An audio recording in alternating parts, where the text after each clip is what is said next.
Hello student, NEET PYQ series का question number 41 और 10 microfarad capacitor is connected to a 210 volt 50 hertz source as show in the figure full stop.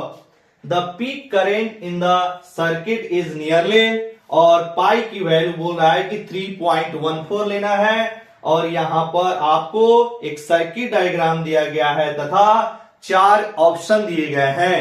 और ये जो question है वह NEET 2024 में आया हुआ क्वेश्चन है, सिंपल क्वेश्चन है, फॉर्मूला बेस्ड क्वेश्चन है। क्लियर? तो आइए इसको समझते हैं हम लोग। सबसे पहले ये जो सर्किट डायग्राम दिया गया है यह एक प्योरली कैपेसिटिव सर्किट है, मतलब एक कैपेसिटर को एसी सप्लाई से कनेक्ट किया गया है जिसका आरएमएस वोल्टेज दिया गया है। देखना ये 210 वोल्ट जो है वो क्या है, आरएमएस वैल्यू है, और फ्रीक्वेंसी की वैल्यू दिया हुआ है 50 हर्ट्ज। तो इसमें हम लोग को पीक करंट की वैल्यू निकालनी है। पीक करंट कितना होगा? तो पीक करंट के लिए जो फॉर्मूला होता है I0 is equal to V0 divided by XC, जहां XC क्या है आपका कैपेसिटिव रिएक्टेंस। क्लियर?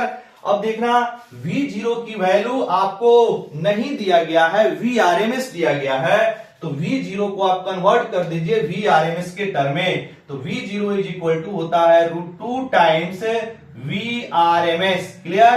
और XC इज इक्वल टू होता है 1 divided by 2 pi FC। Clear?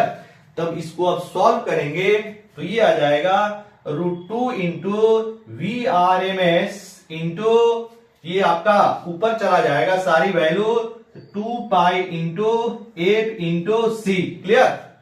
अब देखिएगा, अब यहां पे सारी वैल्यू दिया हुआ है तो यहां पे लिख देंगे √2 की वैल्यू 1.41 इंटू Vrms दिया हुआ है 210 वोल्ट इंटू 2 इंटू पाई की वैल्यू रख देंगे 3.14, और फ्रीक्वेंसी दिया हुआ है आपका 50 हर्ट्ज, और C की वैल्यू दिया है 10 माइक्रोफेराड।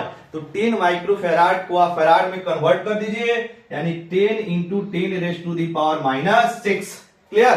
अब इन सारी वैल्यू को जब हम लोग सॉल्व करते हैं तो ये वैल्यू आपको देता है 0.93 एम्पियर, यानी कि जो आपके पीक करंट की वैल्यू होगी वो 0.93 एम्पियर के इक्वल होगा जब इनको आप सॉल्व करेंगे। क्लियर? तो इसके लिए जो सही ऑप्शन होगा वो होगा ऑप्शन नंबर 2। क्लियर?